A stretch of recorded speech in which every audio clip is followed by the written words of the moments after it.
Good afternoon. I'm Israeli government spokesperson Ilana Stein. This is day 143 of the October 7th war. First, I will start with an update on our casualties from this war. IDF fatalities since the start of the October 7th massacre have unfortunately risen to 580. That is up 4 since our last briefing on Thursday. The people of Israel grieve with the family of Sergeant Oz Daniel, who was 19 years old. Sergeant Daniel was thought kidnapped on the October 7th, but it is now cleared for publication that he was in fact murdered that Saturday with his body snatched by Hamas into Gaza. He leaves behind his parents and twin brother. Staff Sergeant Ido Eliz Rihen was 20 years old from Jerusalem and died in southern Gaza. Staff Sergeant Neria Belet was 21 from Shvei Shomron and he was killed in southern Gaza. Major Eyal Shuminov was 24 from Carmiel and was killed in battle in the northern Gaza Strip. The IDF and all Israelis share in this terrible grief of their families. We will continue to accompany them at this unbearable time. Our hearts go out to all the families of those soldiers killed in action, as well as those who were murdered, taken hostage, and wounded. May their memories be a blessing. Now an update regarding our efforts to free our hostages. As we have said many times in the past, we will continue to do everything to release the 134 hostages that are still cruelly held by the Hamas barbaric terror organization and return them to their families.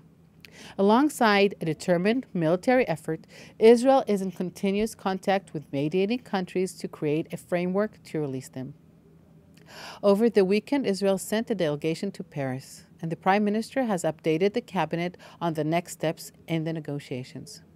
We very much appreciate the efforts of the United States. I will remind you that 134 hostages still remain in Gaza. Among them, 130 people kidnapped by Hamas during the October 7th terror attack, and forced hostages held captive by Hamas since 2014. Of these 103 hostages, 111 are male and 19 are female. 2 are children under the age of 5. 10 of the hostages are over the age of 75. Just 2 weeks ago, the IDF heroically rescued Luis Har, age 71, and Fernando Marman, age 61, from Rafah. On Rafah, the IDF yesterday presented the War Cabinet with a plan for evacuating the population from the areas of fighting in the Gaza Strip, together with the upcoming operational plan. We have already destroyed 18 of the 24 terror battalions, but we cannot leave a quarter of Hamas battalions in Rafah. We know that if left intact, Hamas will reconstitute themselves immediately. I want to be clear on this point. It is essential for any future peaceful Middle East that total victory in destroying Hamas is achieved, together with the war aims of releasing the hostages and ensuring that Gaza does not pose a threat. The government has also made clear that once Israel begins its final intense phase of fighting in Rafah to destroy Hamas, the operation will be weeks away from completion, not months. We're now almost 5 months since the October 7th massacre, and we have learned much.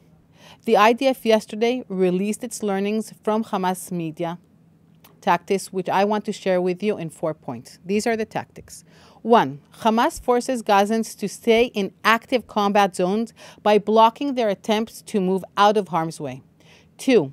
When civilians do finally manage to reach the safer areas to which the IDF guides them, Hamas then moves to those areas, turning humanitarian zones into staging areas for further attacks. 3. Hamas conceals itself from cameras by covering the conflict by embedding itself amongst civilians and camouflaging its terrorists as innocents. 4. By waging war from inside and underneath hospitals, Hamas hopes that international media will provide public sympathy and further shield their military terror activities. Next, I want to give you an update from Kogat. Yesterday, 245 trucks carrying humanitarian aid were inspected and transferred to Gaza. COGAT has made it clear that there is no limit to the amount of humanitarian aid that can enter Gaza for the civilian population. Because UNRWA is intertwined with terror, it needs to be dissolved because of their complicity with Hamas. As such, the IDF has presented the War Cabinet with a plan for providing humanitarian assistance to Gaza in a manner that will prevent the looting that has occurred in the northern strip. The plan was approved. That brings us to the end of today's briefing, and I will be happy to take your questions in the chat.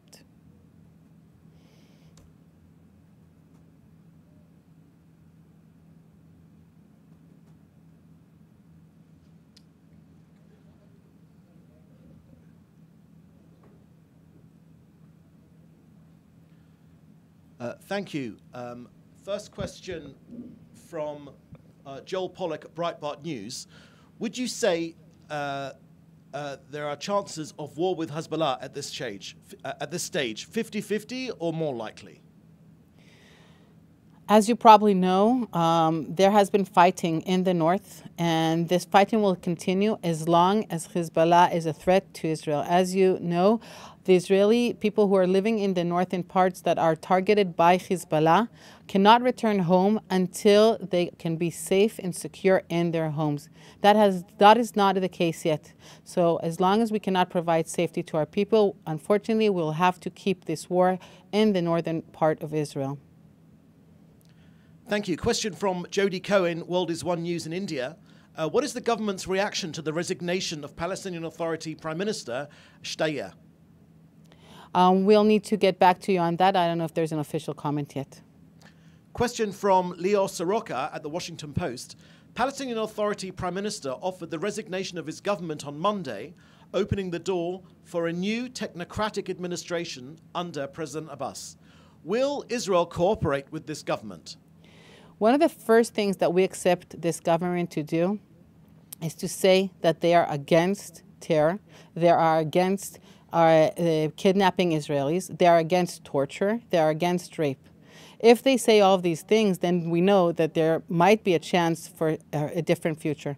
But if they will keep this silence, then we do not have a choice but to be silent to what they're doing as well. So what we expect is to see very harsh words against Hamas and their actions, and we have been waiting for those harsh words for a long time. Second question from Leo Soroka at the Washington Post. The Prime Minister's office stated this morning that the War Cabinet was presented with a plan for providing humanitarian assistance to the Gaza Strip in a manner that will prevent looting. What is the plan, and from which crossing the aid is supposed to transfer to northern Gaza? So the specifics of the plan we cannot go into, but I think what is important is the objective. We know that Hamas has been looting the humanitarian aid that was supposed to be given to the population, to the civilians. This, of course, is aligned with all their tactics, which means keeping themselves safe while they're using their own population, women, children, elderly, as human shields. And we want to prevent that. So we can't go into the specifics, but I think the main thing is that we all want the civilians in Gaza to have a better future, and that can only happen once Hamas is not in charge, as we can see it even in these days, and we saw it in the past as well. They do not care about their people. If they did care about their people, they would, of course, not loot the humanitarian that was given to them. They would, of course, let them be in the tunnels safe where they are safe, and they would actually not even start a war that brings so much harm to everybody involved. Thank you. Question from Melanie Lidman at AP. Any comment on the situation in Lebanon today? Are there concerns that this could escalate further? Thank you. We are always concerned about escalation. As I said before, this is not what we want. We would like this war to end, but we have to make sure that our civilians are safe and sound. This is not the case. And if we did not evacuate people from the northern part of Israel, we would have had a lot of casualties by now. So this is why we still need to fight Hezbollah. And of course, we don't want escalation, but we do want safety for our people. Thank you. Question from Hannah Julian at the Jewish Press. Is there any update on a decision on access to the Temple Mount during Ramadan for Muslims from Israel and Muslims from the Palestinian Authority? As you know, Israel has respect to all religions, and in most years the Muslim population can go into Jerusalem and worship the way they want to. But this year there's a lot of tension. I know that the Israeli government and also the army and the police are taking into consideration how this can take place so that still the Muslims will be able to go and practice their religion. I don't have the specifics, but once we have them, it will be published. Question from Henrietta Chakar from Reuters. Today is the deadline for Israel to submit its response to the ICJ. Can you say whether Israel plans to respond and whether it will meet this deadline? You will have to wait and see. Second question from Henrietta Chakar from Reuters. The Prime Minister said last night that the military presented a plan for the evacuation of civilians from combat zones ahead of the Rafah offensive. Can you provide more details on this plan? Will civilians be resettled inside Gaza, or are there agreements with neighboring countries to shelter displaced people there? Yesterday, the Prime Minister was interviewed and he was asked this question, and what he answered was that the people that are in Rafah will be able to move north of Rafah. Exactly the details can't be disclosed at the moment, but we will have places for them that are safe, northern part from Rafah. Second question from Hannah Julian. Does the government consider a Palestinian Authority technocrat government an acceptable candidate to govern Gaza the day after the war? We have to see what kind of government will be in place after the war, and then we can discuss this. Thank you very much. That's the last question. Thank you very much.